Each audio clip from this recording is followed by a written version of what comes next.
today with the prices the way they are, that's no longer my advice. I think that if you have a brand new smoker and you're wanting to put something on it, go get a freaking chicken.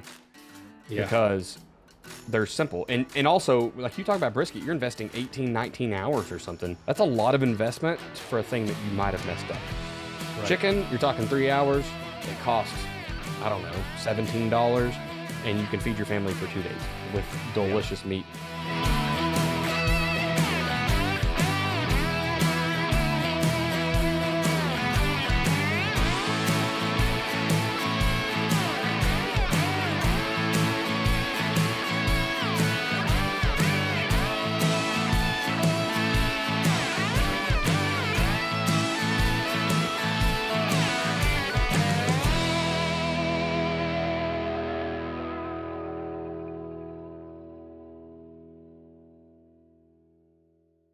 Welcome back to the Ultimate Hobbyist.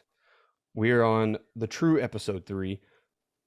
So last episode, you probably heard episode 3, and it's just this weird numbers thing because I did an episode 0 for an introduction to the podcast, and it had I didn't want to have a number. And then when Brian and I recorded last week, I called it episode 3. It doesn't matter. This is the 4th episode if you're looking at a podcatcher, and then it's the 3rd episode of Good Information. So here we go.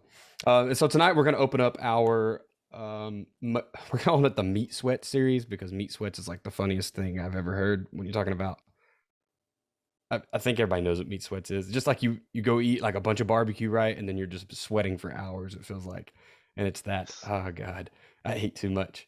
So I've had brought Brian back on. I know he's on the last episode and he won't be on every one. So if you like him, maybe you just want to figure out what episodes he's on. But tonight he is going to join me and we're going to talk smoking meats and all the things that we love. We're going to talk about our rigs, et cetera, et cetera, et cetera. So if you're into food and you're looking at all of the smoking pictures on Twitter, this is the episode for you.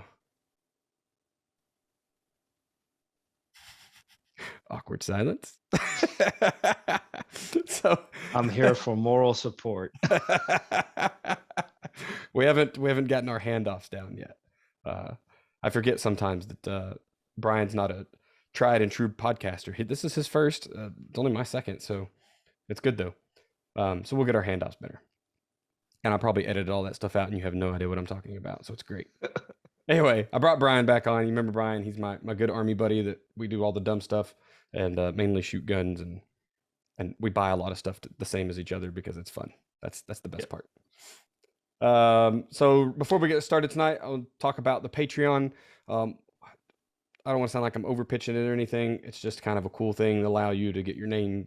We're going to do shout outs for like $1 or whatever a month. And then we'll have merchandise at some point and stickers. And we're kind of in the process of making that. We just want to get this thing going first. But I didn't want to, rip the opportunity out of anyone's hands to throw $1 at us a month. So if you want to go to the Patreon, you can.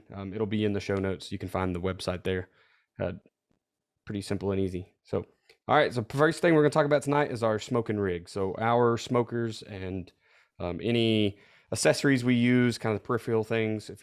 That's kind of a computer thing, but whatever. So Brian, why don't you talk about your smoker and what you use during your smoking day? Okay. I started off with a Oklahoma Joe. I know it's not the Longhorn edition. I don't remember what they call it, but it's the smaller of the two. And I watched a bunch of videos when we were actually in Kuwait together. I was on a diet. And so what do you do when you can't eat food? You go watch videos about it. And punish yourself. Yeah. So I started watching videos about smoking and I pretty much made a bunch of notes and I watched a bunch of videos of what people had recipes and stuff and just kind of went from there. Well, I saw the Oklahoma Joe keep popping up as like the best bang for the buck offset to get into it.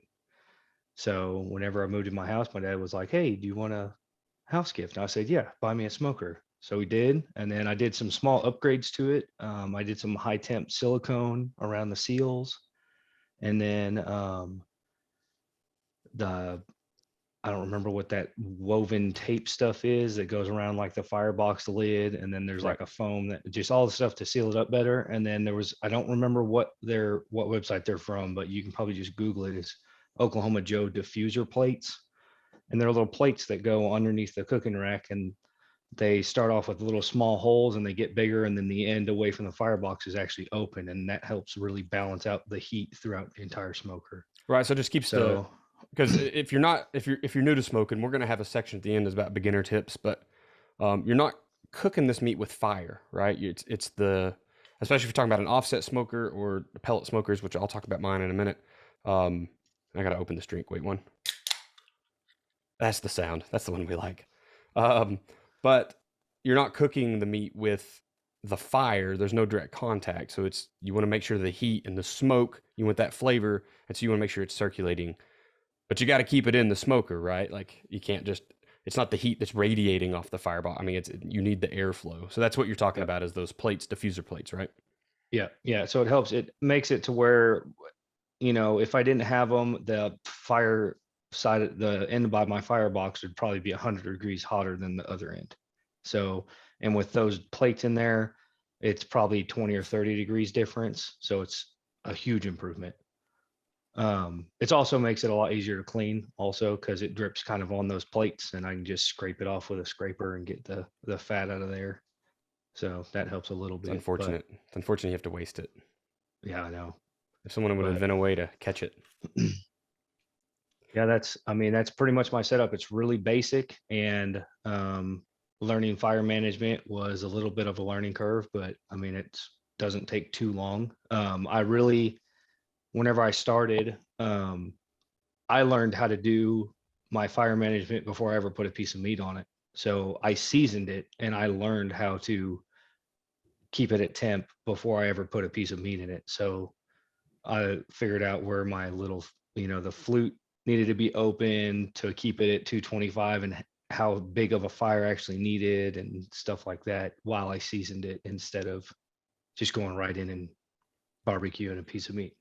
Yeah, Not and back in in a the day, good term. when we started, that Charcoaling a wasn't piece of meat. right, right. That wasn't that big of a deal to waste a brisket, because I can remember paying like $20 for a huge brisket. But now, like, Yeah. it's $55 as of. Yeah. I bought two in the last week, like 55 a Yeah. piece in the last 5 days or whatever. So it's actually a huge. I mean, brisket may not be your thing. Maybe you're wanting something else, but you need to know what you're doing, right? Like you can mess Yeah. these things up. Yeah. And so, do you use any Also, other? I mean, Oh, go you're ahead. I'm putting sorry. in a huge amount of time also. So, it's a whole day thing. So you don't want to Yes. do that and then, Yeah. it Time end wise, I up mean, you're being talking. terrible. A lot of people say an hour to an hour and a half per pound of meat when you're doing a brisket. That Right. different meats are different. Hmm. You get into chickens and stuff, it's not that much. But if you're Yeah. trying to knock off a huge packer, like that's that's a lot of time. Like you said, that's a Yeah. huge investment of a weekend, and then you screw it up, and your family still has to go out for Chinese food. That's not good. Yeah. So if you're watching the camera, you're about to see me take a drink of White Claw. It was a beautiful spring day, and I'm white girling it up for spring break because I'm on spring break. As a teacher, like I, this is my break period, and I don't get a lot. I get less days off because I'm in the military. So like now it seems like every other weekend I'm doing something in camouflage. So spring break, I'm white clawing it. Never had one before until today, and they're dangerous, my man. They taste good, but they're just bubbly water, and then they're also yeah. 5% alcohol, and you can't taste it. So Yeah. cheers. So I actually also love a seltzer, and it's called a Clubby. And the company in Oklahoma actually designed them to drink on a golf course. Right. So they've got like electrolytes, and they actually keep you somewhat decently hydrated. Like While I've you're getting been jacked up. pretty tipsy off of drinking beer and margaritas, and then I've drank one of those and felt way better just Right. because of drinking one of those. And that's my beautiful. favorite. I'm not a real big fan of the White Claw. The what is it? I think the black cherry is the one that I was like, okay, I can do this one. Yeah. See, there you go. And then, but the Clubby is just a lemon lime, and it's amazing. I think you told me about that probably in the last year, and I meant to try it Mhm. out, but we don't.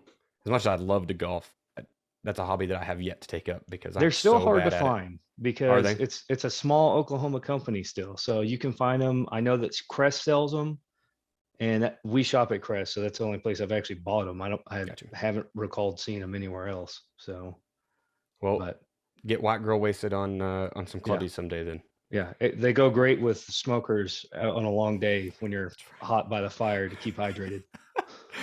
What are you using to check temperature throughout your smoke? Like, how do you know your meat's done? Because I know we don't we don't cook to time, right? You cook to temperature. Right. I cook to temp.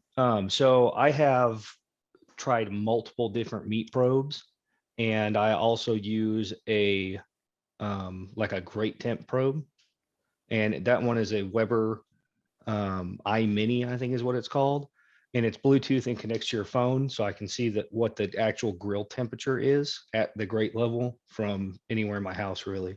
Nice. And it's not Wi-Fi, so I can't, leave. But with an offset, you only have 30 minutes anyway, so you're pretty much married to it for the day. And then for the meat, I have one that is just a cable, and I normally stick it in the thickest point that I can, the thickest part in the point that I can find. And that's kind of like what I watch to see when it hits a stall and when I need to wrap it and stuff. And when I get closer to the end, I have an instant read one that I use, and I probe around with that Do you know what because model it is or brand? no, I don't. I got it off of Amazon. There's 600 of them that you can Right. get, but instant read is the big thing that you need, because the ones that aren't instant read will take 3 minutes to get to the right temperature, and this one takes 3 seconds. So Yep. Yeah, you'll see it absolutely. make big jumps, and it's not a huge deal, but to be able to check a bunch of stuff pretty quick without letting all the heat out of your smoker is kind of a big deal. It's pretty So, like this weekend I had I actually split my Packer brisket into the point and flat, and I'll never do it again. But I was trying some new stuff, right? And then I had a chicken going, so I had 3 chunks of meat at the same time. I actually used the ThermoWorks ThermaPen One. yeah, I know It what used that to be is. the Mark One, and this is the newer, faster edition. Anyway, and I think it's 2 or 3 second instant read, so it's pretty Mhm. awesome, and it's so accurate. I use it to test other probes, right? Like other temperature. And we all know that it doesn't matter how high quality your smoker is, the internal probe on the smoker is crap, right? Yeah. I mean, it always is. And I didn't Yep. know that going in, and I have wasted some brisket, some ribs. I've tore stuff up cooking it at one of mine. I had a little electric, one of the box smokers, and it was cooking 60 degrees over what it said. So I set it at Yeah. 225, and I'm cooking at freaking 285 or whatever, and had no idea. And my brisket was just a boot at the end of it. It was nuts. But Yeah. So my Oklahoma Joe comes with one of the dial thermometers that goes on the lid, and it's like a 50-degree difference versus the grate. The grate is actually colder. So yeah, you'll think that thing will say 225, and you're really cooking at like 175 on the grate. right. So that was a pretty big difference. That's But awesome. Is there any that's other just one of those accessories you things like that to use? um so a brisket knife. It's like a 14-inch little carving or slicing knife. They're like $13 to $20 on Amazon. Buy one. Makes your life way Is it the easier when you're cutting it. Victorinox? Is that the one you I use? have no idea. I don't know. Black handle? It was not expensive. I know that. And I Right. sharpen it myself, and I keep it sharp. But I mean, that was a thing that I never did. And it went from me actually being able to, because when it's real tender, it's real hard to slice. And having that nice long knife makes it a lot easier. I actually have like rubber insulated gloves to move the meat on and off the smoker. Definitely get some of those, because if not, you're going to burn your hands. Right. And I mean, you just tough it out. But those are 2 big things that help me a lot. And then you need a good sharp knife to trim with. I normally just use a paring knife, something small. I don't like using a big knife to trim with unless I'm actually trimming like the edges of it. I'll use something longer just because it makes it look cleaner. But Yes. I don't really trim the edges too much. Only stuff that will burn up. So Yeah. So knives are a big thing, right? And for a long time, I just used like the ones out of my knife block on the counter. And same. we have a lot of Fiesta ware stuff, and so we have Fiesta ware knives, and they're pretty sharp, and they worked well. But they're like wood handled, and then as soon as you touch the greasy meat, like you touch the fat on your brisket or whatever, then that wood handle is slick. And Oh yeah. unfortunately, when it's not cooked, it's still fat and gross, and your hand gets wet. And then when it is cooked, it's of course like the bark is there, and it's got fat like rendered, so your hand is just nasty. So I found that was not a good deal. So yeah, I went to Victorinox and picked up a very cheap. I actually saw it on a guy was butchering cows in a like in a butcher shop, And he was like, Mhm. pulling them out of the freezer and cutting them up and carving them up, all the pieces of meat. And that's what he used was a $25 Victorinox like cutting knife or some Yep. crap. And I was like, oh, I'm getting that. So that's what I started using. Yeah. So my setup, I have gone to the dark side. I never started with an offset, and I don't know if it was. I think it's just efficiency. That's just kind of how I think a lot is just how efficient is this thing, right? And like you said, it takes a long time to learn how to run the fire on an offset, and just controlling it correctly. I've just found that that's can be a pain in the rear sometimes when I was watching other people use them. So I never got an offset. I looked into them, and it came down to like for the same price I could get this level of a pellet smoker. So that's what I did. I started a pellet smoker. It was Father's Day last year, I think. My wife, we started with a little crappy box electric smoker, like pull out the tube and slide the wood chips in it, and you push the tube in and turn it, and that's the one that like the thermometer was bad, right? Um, and it was just gross, man. It was hard to clean. You couldn't fit a lot in it. I mean, a 10-pound brisket, and I had to like fold the ends up against the walls. Yeah. A rack of ribs was pretty difficult, but it got me into the business. It got me enjoying good smoked meat, and then I upgraded. So last Father's Day, my wife said, "Go get whatever you want," and so I went and got a Traeger. I did a lot of research beforehand, just because there's like you said, the best bang for your buck is what, and we'd found some at Lowe's that were on sale, and they were pretty nice. And we were getting, I can't even remember what they carry. I think it is a Weber Pro Series maybe. And I started to go with that. But for just a little bit more money, I could go get the Traeger. And I went with the Ironwood 885 for the size, and it's got the new not convection, but it like rolls the smoke over a couple times in the cylinder or the drum. So it was things that made sense to me, and I wanted them. I get it to 500 degrees to cook burgers really well. It's kind of what it made sense. The Like you said when you were talking about yours, the ability to take a pellet grill and set the temperature and walk away is fantastic.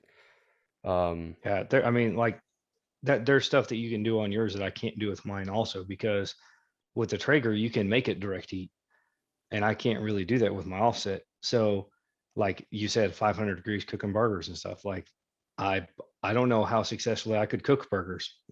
Like I Right, could probably smoke them, but once I get to temp, they'd probably be a brick. right. So it's like Yeah, I don't know you almost have how to I could reverse do that. serum or something, right? Like Yeah, for your hamburger, exactly. which is weird. Smoke them, then put them on the regular grill and finish them Right. off. Like, So yeah, I chose the one that I wanted because it made the most. There's nicer models. Traeger has, they still have higher models than that one. Um, I got it at Home Depot's. I get military discount and tax free, and like I did all the things that I needed to do to make it cheap, as cheap as possible. But but it's been great. I mean, I've used the crap out of it. It's one of those things that like you buy it and you never stop using it. That's the pellet grill. Um, the accessories that I use, a lot of it's temperature. So I use I think it's probably the same pen you have, but maybe not. But it's like I said earlier, the ThermoWorks ThermaPen One. You can get them for like 70 or $80. It's kind of expensive, but man, is it wonderful. Like it does mhm. everything you want. It's perfect. And I've used it all over the place, all over the kitchen, all over smoking. I mean, we Yeah. use it quite a bit, right? Yeah, the instant read things are even great for like checking your temperature on like casseroles or something. You're like, oh, this has been in for 45 minutes. I can't tell if it's done. Let me probe the center. Oh, it's only 100 degrees. It needs to be warmer. Right. I Yeah. we were making enchiladas and I did that the other day. Like, so Yeah, I I use love it it. around the house or around the When I'm cooking, I guess. smoking, I use it's also from ThermoWorks. So I started with the Therma Pro, which I believe is the higher quality model, and I had their 20S or something. And it was a two prober. Loved it, and I left it out in the rain, and it ruined it. So I was so sad. Oof. So now I use the ThermoWorks Smoke X4, and so it has four probes, which allows me to do. I can do four pieces of meat, but what I like to do is kind of like you do. I have a great. It comes with a great probe as well, Mhm. so I can have that on there just to confirm. Right, I just want to confirm temps. I know there's some fluctuation when you're smoking. It's going to go to 230. It's going to go to 235, and it's going to come back down. Um, so I can watch that and make sure it's not stuck way too high, right? But then I can also run three more probes in there. It's like this weekend I had basically two briskets and a chicken on, and the wires are running crazy. And I took a picture and put it on Twitter, and someone asked me about like, what is all those crazy wires in your smoker? Like, well, that's what it is. It is not Wi-Fi or Bluetooth, but it has a handheld device that you take in with you that shows you all 4 temps, and it has the same alarms as the one outside, so it's got temp alarms, and it's like 1.5 miles this thing will read. So you can, Jeez. yeah, I think I could actually get to the store. I'm out in the country a little bit, but I think I could almost make it to the store if I just needed a cold beer or something. So, pretty neat accessories. That's kind of all I really use extra. You know, Traeger sells all the aluminum things to keep your grill clean. I stopped using those because it was just expensive. Yeah. Yeah, so I think, and then the knives, like you said, I do use the Victorinox knife for both trimming and cutting, or slicing. I need to get a slicing knife, but they're like $70, so I've just kind of held off. Yeah. I know that I want a longer, because that slicing knife is fine, or the trimming knife, it's good. But like you said, when it gets super tender, it will like rip some pieces out, right? It'll start ripping it apart You instead have of to cutting it. like you can't go back and forth because it just shreds it. Right, and So it having looks like a that roast. knife that's 16 inches long and being able to just pull through and get all the way through the flat when you're making slices is key. I mean, it's way more consistent. It's easier to make like the same cut slices. That's something that you just have to learn. Like you have to practice doing it. It takes time. I don't do competitions because I'm not that good. I'm still too far at the beginning, but you know, I know those guys, they're like 1/4 inch slice, and it has to, I mean, that's part of the competition, I think, is the Number 2 cut a 1/4 pencil inch? is literally everything that I've ever heard is number 2 pencil width. Like, Yep. So yeah, that you kind of learn all that as you go as well. But I use a whole mix of wood. What do you use? Just hickory? yeah, so I've tried different kinds and I don't know if I just don't have the taste for it, but I feel like I cannot tell the difference. So I use hickory and then I normally use either lump charcoal or Kingsford charcoal because like you'll get to a point to where you won't get to your fire fast enough and it'll just be coals. So what I'll normally do is I'll throw a bed of charcoal on there and I actually use my air mattress pump. I have a cordless air mattress I pump remember to, this. I remember you plugging it in to blow yeah. air So in there, I right? just push that into the firebox and just, it pushes a whole bunch of air, gets you back up to temp real quick. And it's a lot easier than trying to pass out, trying to blow on it. And, but That's brilliant. I'll throw some coals on there and then something else that's pretty, that helps a lot with fire management is warming your logs before you put them in. So I always keep like 1 or 2 logs on top of the firebox. So when I throw them in, they light up very fast A lot quicker. instead of taking 5-6 minutes to catch on fire. Yeah, and sustain a fire. and So, that makes a lot of sense. Layman's, you know, a hot log gets hotter faster, but if you think chemistry wise, you're trying to make a chemical reaction of combustion that takes energy. If you're already putting heat energy into the log, of course, it's going to have that energy there to combust. So that's pretty cool. I hadn't considered that, so that's pretty awesome. All right, I'd like to move on to kind of your favorite food to smoke, and we're going to talk meats, sides, and then just oddball shit that you have. And when you're looking at the show notes, you're going to see oddball shit because my wife and I throw really weird stuff on the smoker. So what is your favorite meats to cook? my favorite meats are brisket is number 1 by far. And well, I say by far, ribs are a pretty close second. And my wife really likes ribs also. So, and then I like doing pork butts, but they're significantly lower on the list. And one of the reasons why I really like doing pork butts is because I like taking that smoked pulled pork and I will actually make green chili verde tacos out of it. Told me about these, and did you bring me over and I had them once, or was we supposed to and we didn't make it happen? I don't remember. I think we tried them at a restaurant or something, and you're like, I make these way better or something. Maybe that local maybe. place was local. The place we went and they had them, or maybe that's just where you told me about them. I don't know. Yeah, we probably just talking about when we were out drinking or something. But I like taking that because one of the key spices in those tacos is cumin, and the cumin goes really, really, really good with the smoke. So that extra little layer of smoke with the green chilies and the onions and stuff that you throw in there makes it super good.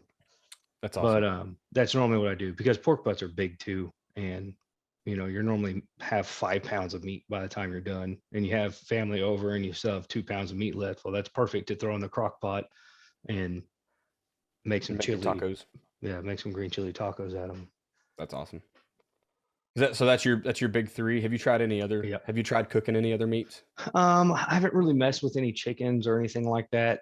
I smoked some like wings before because we actually used to do that at Chili's, and I messed up one time, and they would just lightly smoke them and then you would still deep fry them. So they got the smoky flavor, but they still got crispy in the fryer.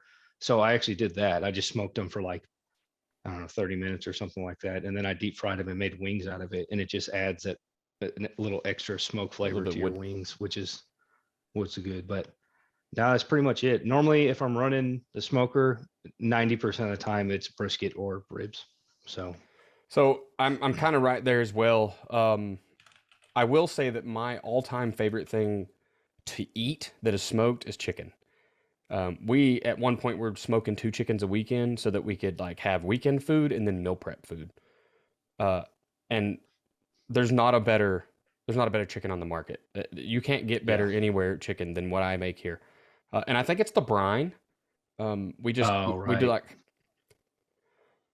some people don't brine them. They just smoke a chicken, but man, it just keeps it so juicy. And there's something about Right. like this bird is done, it's nice and rested, and when you poke it with the thermometer, it pours out what feels like a freaking quarter gallon of water or fluid, and you're like, yeah, Yeah. this is gonna be great, right? Um, and I'm probably just not as good at briskets yet, so I like them, but man, that is so much effort. To where a chicken, Right. I mean, I have to brine it a minimum of an hour. I like to brine them overnight, but you only cook it for like 3 or 3.5 hours. Yeah. It's only And 165 should be done temp. You're right, not so having to I cook actually it to cook 205 to get it tender. correct. So I cook to 140 at low heat, so 225, and then I bump it up to like 350 until it hits 165 to try to crispy the skin up.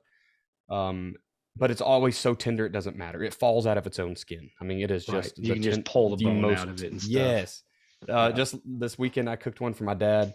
It was like I said, we did the briskets and the chicken. Chicken was lunch and brisket was dinner. Like that's the perfect smoking day Yes. right there. What we really try to do though is just make sure we're getting efficiency out of our pellets because pellets are not super cheap. Same with wood for you, right? Yeah. And so if I'm gonna spend the time and light it, which mine is literally click a button and it lights, it's 15 minutes. Yours is like you got to get a fire going and stoke the fire and get the temperature right. Yeah. You want It to make normally sure that you takes have a me at least an hour before I'm ready to put the smoker on. So normally I'll use like a charcoal chimney, get that going, and then get a bed of coals, and then I'll throw the wood on top of that, and then it takes another 20 or 30 minutes probably before the smoker's really to yeah, because you temp. need smoke, right? You don't want Yeah. fire, right? You need it Yeah. to start going down and turn into actual Yeah. smoke. Um, So yeah, if I ever crank it on, I very rarely am like, I'm gonna do this one chicken. So this is why my ability to smoke so much stuff has gone up because we have thrown everything. So and I'll get into that in oddball shit because it's funny. But so chicken's my favorite. I've done ribs once, I think. We'd like them. To be honest, here's why we don't do it. My wife and I are bad at making decisions, and I don't know if I want spare ribs or baby backs, and so I don't buy them. Oh, I do. I don't remember what the brand is, but they're extra meaty baby backs, and that's all I get. See, So that's what I just need someone to say. Hey, here's what you they're need. little short ribs are only this long, but they've got twice as much meat as what like a normal one would have on it. So So do you do the 3-2-1 method with ribs? yeah. So Yeah. explain 3-2-1 method so the people that So have the never three, done two, one this. method is you um so to, first off, I'll go over a little bit of prepping ribs. So whenever you prep ribs, they have um, a membrane on the back of them. And two of the most common things are to either just completely pull it off, which is what I do, or you can score it. So that way, when you take a bite, the membrane comes off in the bite. Scoring is significantly faster. Pulling off is kind of a pain in the butt, but I feel like it makes a better product. Other than that, there's really not any prep. You might trim up some edges, some little flaps and stuff that might burn off, but then you just throw whatever your choice of rub is on there, and then I put them on the smoker. So they go on the smoker for 3 hours with no wrap. And then I have tried like spritzing them with apple cider vinegar and stuff like that. And I think that's a waste of time. I have not noticed a difference in the product. I think the important part is what you put in the foil when you wrap it. Right. And that is brown sugar, honey, and butter. So Yes. I put pallets of butter, or if I'm being lazy, I'll just use Parquet, like the blue bottle, and squirt it in there. And Take this margarine. But yeah, I like doing that. And then you wrap them up real tight in some foil. I normally double wrap them because the ribs tend to poke through the foil. And then put them meat down back on the smoker, and they go on for 2 more hours. And the one of the 3-2-1 is actually normally only about like 30 minutes. But what you do is you're going to take them back out of the wrap. And once they're at that point, they're like fall off the bone super loose. So what you do is you put them back on the smoker, and it actually kind of dries them out a little bit and it tightens them up. And what Tighten you're them up. looking for is the pull back on the bone. That's how you can tell when they're ready to come off. And at that point, whenever you put them back on to tighten up, that's whenever, if you want wet ribs, you sauce them. Right. So I normally do at least 2 racks, and I normally do 1 dry and 1 sauced. And I make my own rub, and I make my own barbecue sauce to put on them. So, but I mean, I've done it with stuff off the shelf, and it all turns out great. I feel like most of the flavor that you get is really from the smoke, and then the sweetness that you get from the honey and the brown sugar when I wrap it. So Nope. That's same. That's the same thing we do here. And I think me and you talked last year. I did a brisket, and I did the when I wrapped my brisket to pump it through the stall, I actually put in butter and brown sugar and honey, and you were like, I would never put that on. remember that. Remember we were talking about it, and you were like, I'd never do that. And you're to right. beef. I still wouldn't do that, but and it turned out really well. And then the other one, Yeah. I did like jalapeno and habanero and ghost Yeah. pepper, because we had ghost pepper in the garden at the time, and so this was last summer, I guess. Yeah, so I like to be, I can mix it up and be weird with it. I was just trying to keep the meat moist, and I didn't know how to make tallow yet. So tallow is a thing I dude, learned since the then. tallow was a game changer. So let's talk real quick before we move on to sides. Let's talk about rubs and seasonings, because you said you make your own. So if you don't want to give away your recipe, some people are secret. How are you making it? What's your base like? The base is probably mostly like paprika, chili powder, onion powder, garlic, and salt. Those are like pretty much stuff you're gonna find in almost every single rub, unless they do. Oh, am I still here? Lost him. Yep, you're here now. I did the 10% thing. My phone's slowly going down. You got to plug it in, Brian. You have to know these things. But Texas style is salt and pepper. And I've actually started doing that on my briskets, and I absolutely love it. I love the simplicity of it. And that's what I've been doing from now on. I don't even mess with the rub. But the rub I still use my rub on pork butt and pork products like ribs and stuff. So right. I normally just take a Tupperware container and I add all the ingredients to it, and then I put the lid on and I shake it up. And then now I have I've bought the big spice cans from Sam's or Walmart, and I've emptied one of those and I use that now. But before, what I did is I actually took a mason jar and I drilled holes in the lid and made a shaker out of a mason jar. Yeah. So I don't make my own. I know some people do, and once again, it comes to that competition, and we make a lot of our own stuff around here. Like at my house, we're big on do it yourself. But I found Fiesta seasonings, and Fiesta seasonings are top notch. And there's one for everything. And like you said, a lot of times it's the exact same ingredients minus this or plus this. Yeah. But they've got them labeled like there's a hamburger deluxe. Love it on burgers. It makes the burgers so good. It's got a rib rub, a brisket rub. Anyway, so I do the brisket rub on my briskets, but then I'll also add in Slap Your Mama for a little bit of the kick. I have recently picked up, I'm going to say it's like Hardy seasonings or something. I'd have to go in there and look. I know it's got like a Longhorn on it. Maybe like a Cowboy or something. I can't remember. Anyway, Sam's has them right now.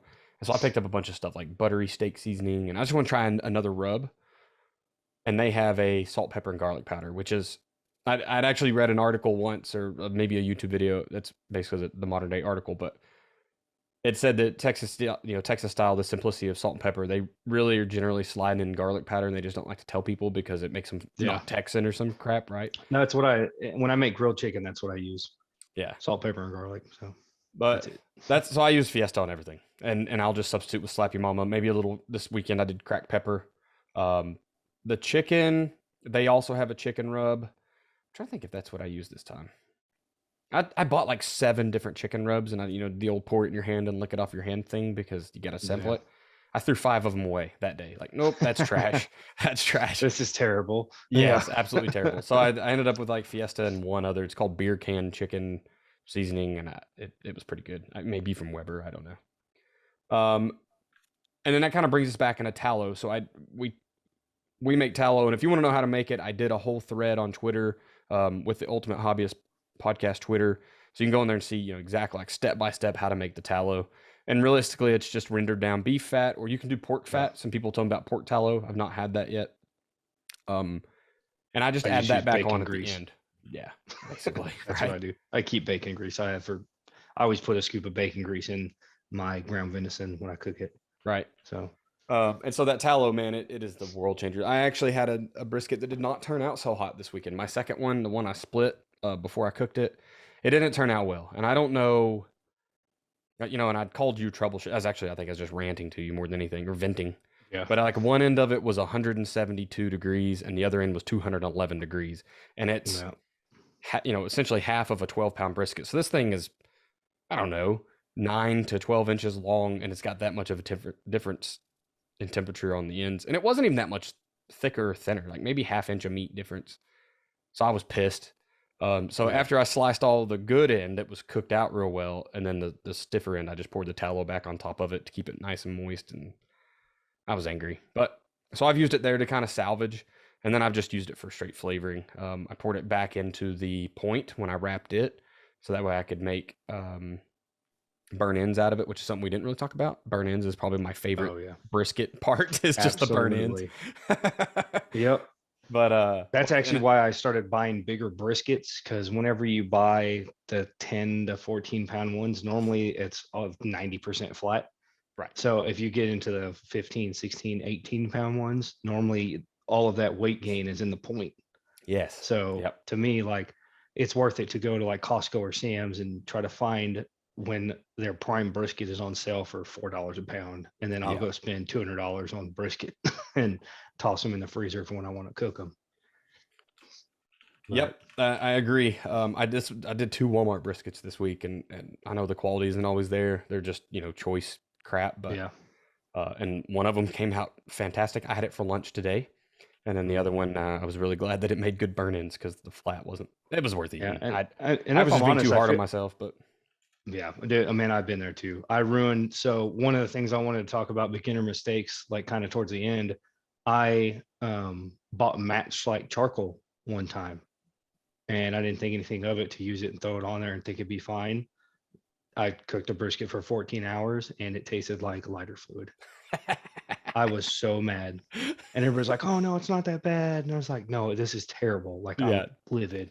Yeah, like, and it was one of those weekends. You're telling people how bad it is, and they're like, "No, it's great." I'm like, no, I know this better. Is like the best brisket I've ever had, and it's like, well, yeah, that's because you guys go to Billy Sims to get brisket. That's why, No hate, terrible. No hate, Billy. If you hear this, we love you. Okay, no, I take that back. Billy Sims isn't that bad. It's okay. We can just leave it there. It's fine. If you're going to a chain store, the brisket is pretty solid, but I can go rib crib. Rib crib has gotten bad the last 2 years. Everything's overcooked and dry. I'll never go to rib crib again, because I've gone there 3 times and I've got food poisoning twice. So I will never go to a rib crib again. All right, so let's in the car and not eat. Right. Let's move on to sides. And I'm going to start this one off, and I'll let you kind of finish it. So I started doing barbecue smoked beans, and I just go get the Bush's beans, and I buy 4 different, whatever I want. Pour it in I have a cast iron Dutch oven, like the old school throw biscuits on the fire kind of Dutch oven. Got legs and everything. And so I'll put those 4 cans in there, the big cans, and then I add mustard. The original recipe that I found for these called for ketchup, and I'm not putting ketchup in there. Get out of here with that crap. So I add just doubled barbecue sauce, mustard powder. I've added like cayenne pepper before, like some stuff just to spice it up, and then saute some veggies and throw in there, usually bell pepper, garlic, onion. I did do jalapenos this weekend, and it's fantastic. I just smoke it. Like I try to have it ready, or start getting it, like start cooking this. Oh, and bacon, fry bacon. That's the number one part, and throw bacon in there. But I really want it to sit on the smoker until I pull the brisket, generally, to wrap it through the stall. and that's when I take the beans off, and then they can just go set and do their thing. And if I have to heat them back up, I have a gas stove in the house, so I can heat them back up pretty quick. But they have turned out to be like the family favorite. They're fantastic. Just that smoke added into the stinking beans is just, good God, it's great. Veggies wise, we have done a little bit of everything. Asparagus is a pretty good one, and we're having to kind of mess around with like pre-cooking them a touch, because you put a fresh asparagus in there, you kind of just get a dehydrated fresh asparagus off, right? It doesn't. There's not enough moisture in it. Right. So you gotta have to cook it and break it down and kind of get it soft, and then you can throw it on there and get that smoke flavor, and it's fantastic. Do you guys roll them in olive oil? Yep, olive oil, salt, pepper, just like I was gonna throw them in the oven, right? It's just it's on a grate, so all the fluid can drip away instead of being stuck in a pan. Yeah. So that's kind of an issue. We've done a lot of veggies, just a ton of veggies. And the wood taste is great on everything, right? I mean, if you started eating smoked meat, you might as well have everything be smoked. So. Yep. Yeah. So what are your favorite sides? What are the things you found are easy? Actually, what my new favorite thing is that I started doing a couple months ago is basically a poor man version of your beans. I do Bush's original baked beans just as the base, and I'll normally get some kind of smoked sausage, just pretty much whatever they have at the store. Normally I try to get Johnsonville or something, and I'll either slice those in rounds or I'll quarter it and then cut them into little pie shapes, whatever you want to call that. And I will like sear them and like render it down a little bit to where the fat kind of starts to come out of them. And then I dump the beans in there and stir it up with that. And I've spiced it up before, but normally I just throw it on there, and then I'll leave it in the pan and smoke them like that. And they kind of render down and thicken up, and they just get all that smoke flavor in there. And it's just crazy how big a difference doing that little bit of work makes it's awesome, beans right? so much better. I love mac and cheese. Mac and cheese is like always been my favorite thing to eat since I was a kid. And I make homemade mac and cheese, and I've gone from doing it mostly in the oven, and then I'll put it on the smoker towards the end just to get some smoke flavor into it. And then green bean casserole, I did that one time. It turned out really, really good. And we've actually done blackberry cobbler. So yeah, I was saving my desserts for oddball shit, but yes, that is okay. Yeah. no, and that's fine. Yeah, any cobbler or pie, dude, I found out are just fantastic. And it's usually we bake cookies, so we'll just move into oddball shit and just and that way we save some time here. But so we do some cookies. My wife has made like homemade cookies of any variety, and we'll cook them on the smoker. And like they come to temp well, they make well, and that evening they taste like cookies. The next morning, it's like that smoke flavor has to have time to set or so. I don't know. But the next day, you try to take a bite and you're like, I can taste like I'm licking the grill. It's that smoky. It's so good. Like, I love it. It's just like, anything else that you want that smoke flavored in. Fantastic. Absolutely fantastic. So I've also smoked cheeses before, which is hard to do with an offset, right? Because you got to worry about temperature, because you got to keep them a little cooler. Otherwise, they'll just melt and fall through your grill, and then you're just getting laughed at. So I have smoked cheese before. Like I said, the pies. We did a pecan pie and a pumpkin pie this year. Great. Apple pie, fantastic. I don't think I've ever had one that I went, nope, I'm not going to do that next time. Yeah. Which is, the Traeger's so nice, because you can turn it up to oven temp, right? You don't have to, it's not stoking this big fire. Or you can just kind of let it sit out there and slow cook. It's just whatever you want to do. Yeah, so we've done all sorts of weird stuff like that. We also started doing our deviled eggs and boiled eggs on the smoker. Game changer. You were like, so our deviled eggs are so special anyway, because we always use wasabi. We always add wasabi into our deviled eggs. We had it once at a sushi place, and I was like, I'm never going back. So you just make them like regular and add wasabi to it. God, that's so spicy horseradish flavor. Yeah. And then now we're smoking them and doing that. So it's like a smoked wasabi deviled egg. And if you haven't had one, come to the house. I will make them for you. It's for everybody. Like weren't those? I remember we were eating, I think they're Blue Diamond almonds, and they're like wasabi smoked wasabi and soy sauce or something like that. And I probably spent $40 on those in a week. I'd eat a can and a half a day, and they're all the fiber you'll ever need and protein. Gosh, they're so good. 100%. Have you what oddball stuff have you done aside from pie? Not a whole lot really branching off of that. The only other stuff that I've really done is like jerky and snack sticks. So like, we're both avid hunters and we always have deer meat and stuff like that. I normally get some jerky slices made, and I like them better on the smoker than in the dehydrator. So we'll have to probably like add a whole nother episode to talk about anything you do with deer meat. But I've only had them on dehydrator. I've wanted to smoke them, but I don't even know like temperature wise where to start. So the dehydrator that I have works from, I think, 120 to 180. So you just kind of keep it low. But the temperature wasn't that big of a thing on the smoker, because what I did is I threw it on the smoker for like an hour just to get the flavor and then finish it in the oven. Gotcha. So, and then now that I had a real crappy dehydrator, I've got a 10, I think it's Cabela's brand. It's a big 10 tray one, and it'll hold like 8 pounds of meat or something like that. And it works way better than the old one I had. So I may try to mess around with smoking it on those trays and then finish it off on the dehydrator, but I haven't had any jerky slices in a while. So yeah, and I can see if you're like trying to keep wood going, that's a long time to smoke that stuff, right? yeah, For mine, it's just not. I can put mine down to And jerky is so 165. thin, like you get all the smoke flavor you're going to get so fast, Yeah. because it's just a little thin strip. There's no point in maintaining that fire. Go turn the oven on at 225 or whatever it is, or 180. I don't remember what it is for the jerky, but so we're gonna go ahead and but- we're gonna use that exact point to transition into the beginner tips. okay. And just this may be a little out of order if you're trying to listen and like walk me through smoking meat. We'll get there eventually. But I know a lot of people I heard saying they didn't want to wrap a brisket because, well, I've got it on the smoker for a reason, right? I want as much smoke flavor as possible. Right. And you cannot.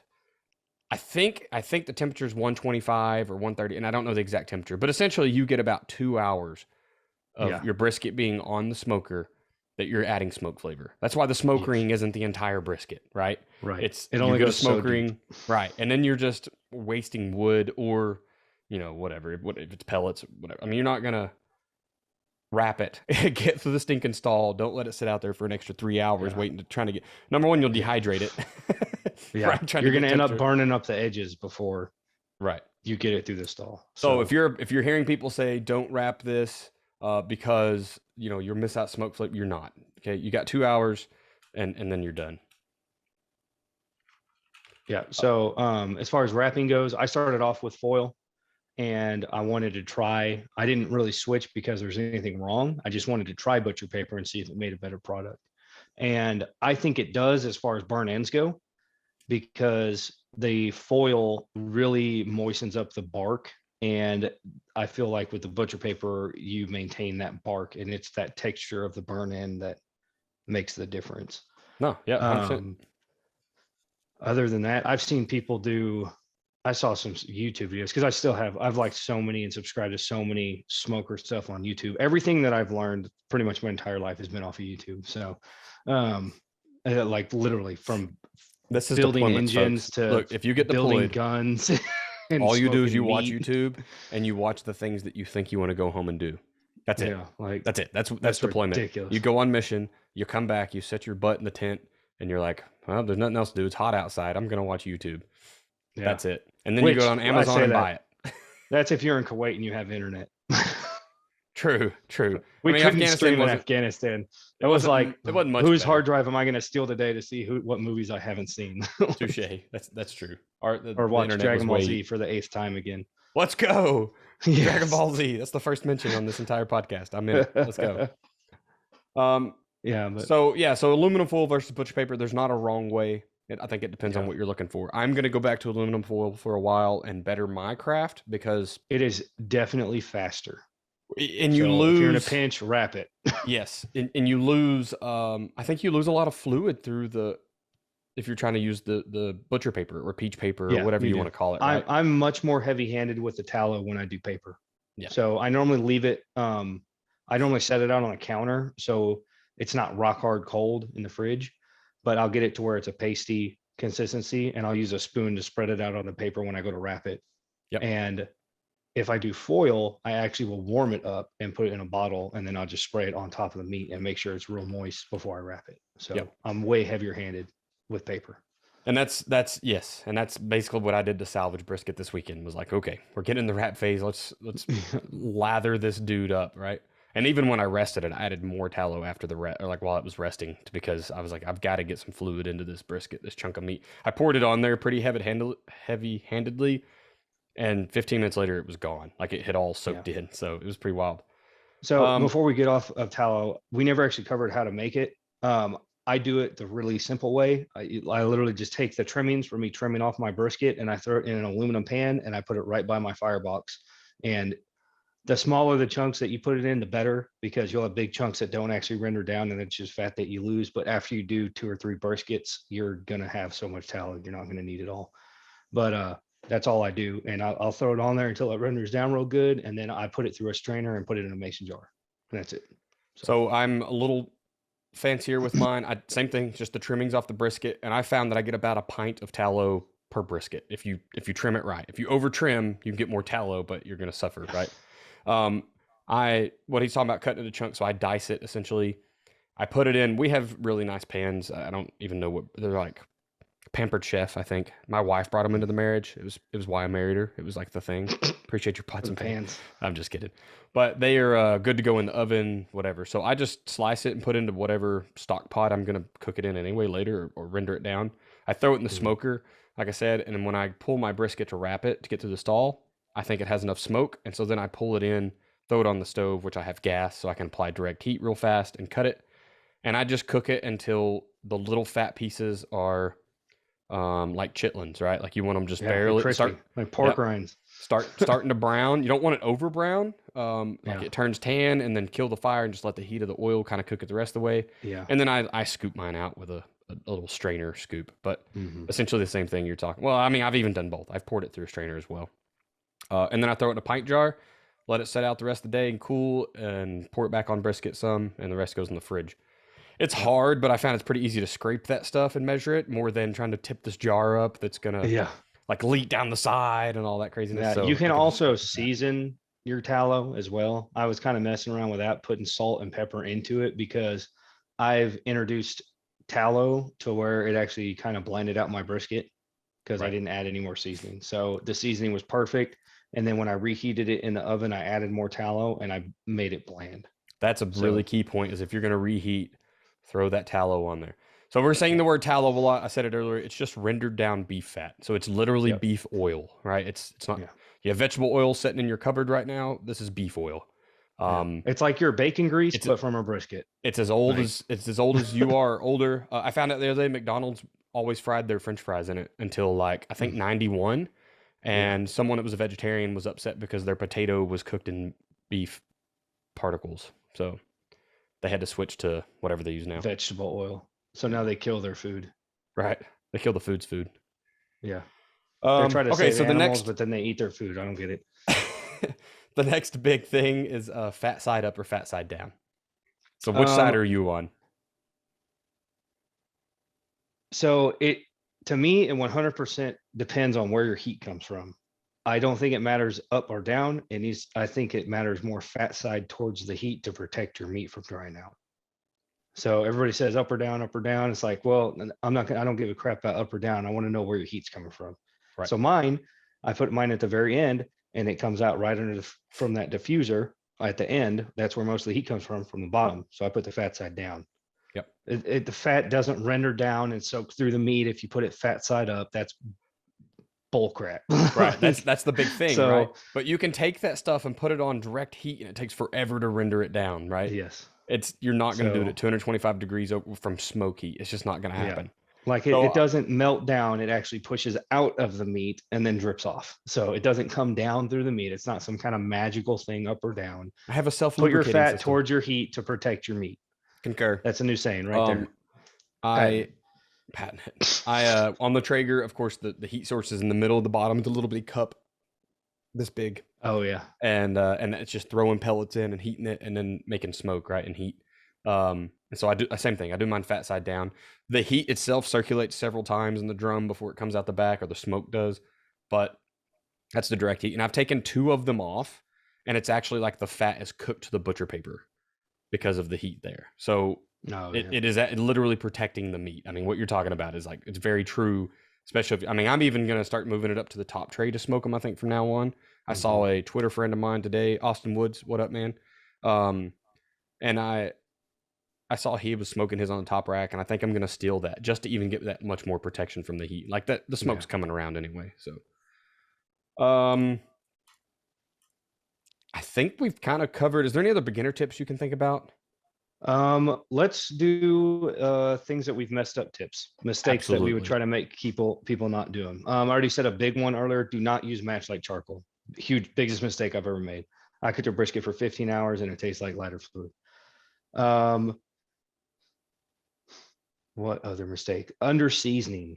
Brisket is a humongous piece of meat. Do not be afraid to season it. Yeah, Like it's I only on the use, outside too, right? Like yeah, like I mean, scrape it off later. even You're going to make a bark, right?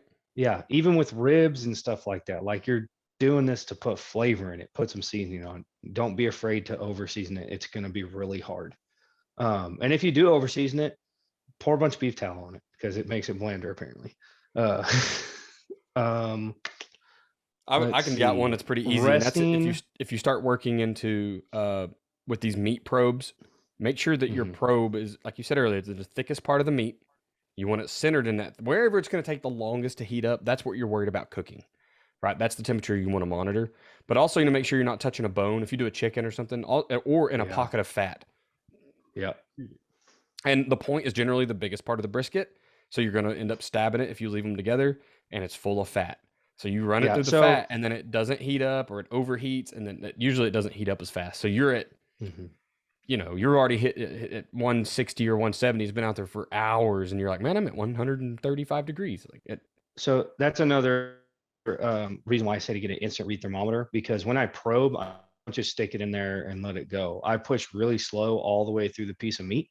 So you'll start really hot and your temp will start dropping the further in you push, and it'll drop, drop, drop, drop, drop. And then you'll start to get to the other side where it's hotter and it'll start to come back up again. And that's the best way to really see where your low point is, because you can guess, but like a flat, I mean, at most it's like what, an inch and a half thick, maybe. right. So if you're probing a flat, it's like, oh, I went a quarter inch too far. Well, that's A lot. 25% of the free, yeah, like it's a lot. Like, Yes. that might be a 20-degree difference. So when you're probing, like just go slow and probe different spots. So, Yep. and also when it's wrapped and I'm probing, poking holes in the wrap doesn't make a difference. You're going to be all right. So Yeah. if it's already through the stall, you're not really so worried about holding that moisture in and steaming it.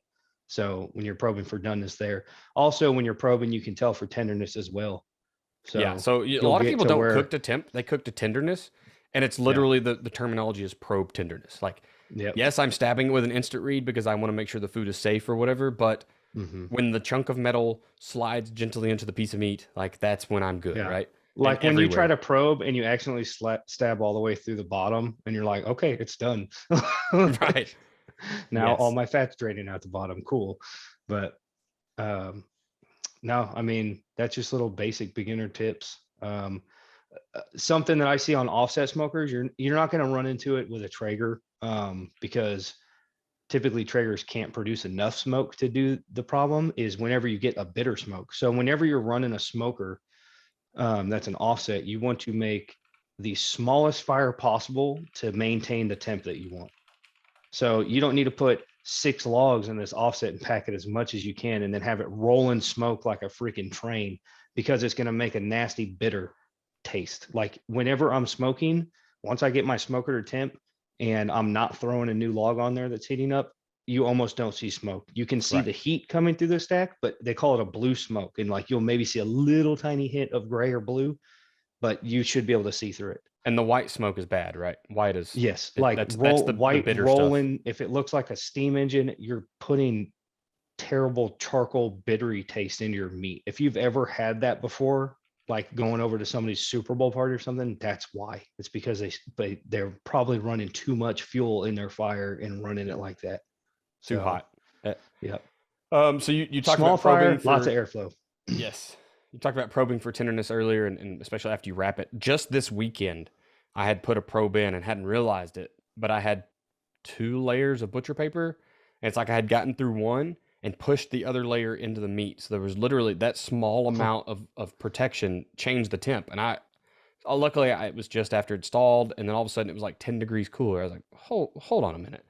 I had my instant pen so I could go out there and check it, and I was like, okay. And then when I pulled it and stabbed it back through, I felt that paper give, and I was like, oh, that's the thing, right? So even as a professional, or I'm not professional, but even as an experienced person who's done quite a bit of this, you're still going to make dumb little mistakes like that. Yeah. That's also something nice about foil too. The probes go really easy through it. Paper, whenever you fold it and roll it up and stuff like that, you end up with thick spots, and it's kind of a pain in the butt. And it's a little harder. I think that it leaves more space between the paper and the meat, and so sometimes it's hard to find the thick spots. You're like you're rubbing your hand all over trying to find the thick piece, and you want to make sure you get it there. Well, that might have fat in it too, right? So it's harder to like look at the meat and kind of memorize. I guess memory game, right? Like where am I want to stab it, wrap it, stab it there. Foil's a lot easier because it really just hugs it, right? So you can see the freaking piece of meat still, basically. I want to talk about what piece to start on, and I know that brisket is by far the most forgiving, but prices, and normally that's where I would say start with a brisket, because you can't screw it up as bad. The worst thing is you make roast or this really tough version of brisket that's still going to taste pretty good. It'll just be harder to chew and harder to cut. Yeah, and even when it's overcooked, like when you warm it back up in the oven, you can normally make it tender, but you kind of have to choose between if you want tender or roast at that point. Like roast is going to taste like brisket, but the consistency is roast. But on the Walmart buying it, so you're at 12 to 17 hours, and that's no prep time. That's not trimming it. That's not seasoning it. That's not letting it kind of get to room temperature, getting your fire ready, and then the resting period. That's a lot of investment for a thing that you might have messed up. Right. Chicken, you're talking 3 hours. It costs, I don't know, $17, and you can feed your family for 2 days with delicious meat. You got to brine it, which, kosher salt and freaking slap you mama, and you've got a decent brine. You just want salt water. That's the biggest thing. That's where it makes it draw in all that fluid and tenderizes. It's just so much better. Man, do it. If you're not brining your chickens, do it. So I think if you don't want chicken, place to start. I would say ribs or pork. Ribs for fast, and then like a pork butt. You're getting towards a bigger, thicker piece of meat, so you're getting more forgiving, like brisket is. And the good thing about pulled pork is I've like overcooked a brisket to where it fell apart. Well, you're gonna shred pork anyway, so like it's almost impossible to overcook. Right. And it has a lot of fat content in it also, so it's not gonna freaking dry out. Right, it's gonna render down. So, also there's a lot more things that I like to do with pork after it's been smoked, like make tacos and stuff like that. So that's something that I would kind of recommend. So I was gonna talk about on the oddball shit, and kind of my favorite pieces of meat is we did almost all of Thanksgiving dinner last year on the Traeger. And it was fantabulous. So I took my chicken recipe essentially and just did it to turkey. The best turkey I've ever had. And about 5 years ago, probably like 10 years ago, my stepdad deep fried a turkey that all he did was inject it with Creole butter. Nope. Tony Chachere's. Nope. He did a hot sauce. That's the best thing ever. What's the Frank's, Louisiana? Yep. Louisiana hot sauce. That's all he used. Didn't season anything on the outside. Injected with Louisiana and did it. I did that once and it came out perfect. And I did it for Thanksgiving 2 years ago, and it came out with a bunch of stinking season spots in it. So like you would cut it open and it had this mass of red, hard hot sauce that had dehydrated. And then right next to it was unflavored chicken. Like it just didn't go through. I don't know why. And there's also a lot of hazard to frying. Like people, every year there's someone that deep fries a frozen chicken or a frozen turkey. Smoking turkey for Thanksgiving is the best one I've ever had, and I'll never go back. So we started frying turkeys. Like I bought a turkey fryer, and we were gonna do one this year, but I got freaking COVID on Christmas, so we had to cancel. Just smoke it. Yeah, you're invited to my Thanksgiving this year. You can have smoked turkey. Bring the whole family. I'll do 5 turkeys. I don't care. The Traeger's nice. It's super big. Resting. So this will be the last one, and then we'll kind of get out of here and get our outro out of the way. But no matter what you cook, everything can be benefited by letting it rest. And all that is that after you're done cooking it, you're taking it and setting it. Some people say like tint it with foil. And I just generally leave it wrapped.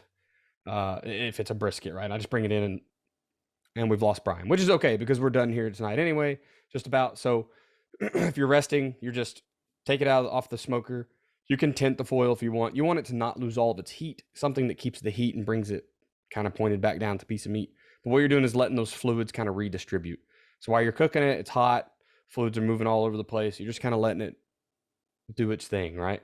And it doesn't matter what piece of meat that you're cooking, you're going to benefit from this. So next time you're smoking, if you're not resting, let it rest. Usually an hour.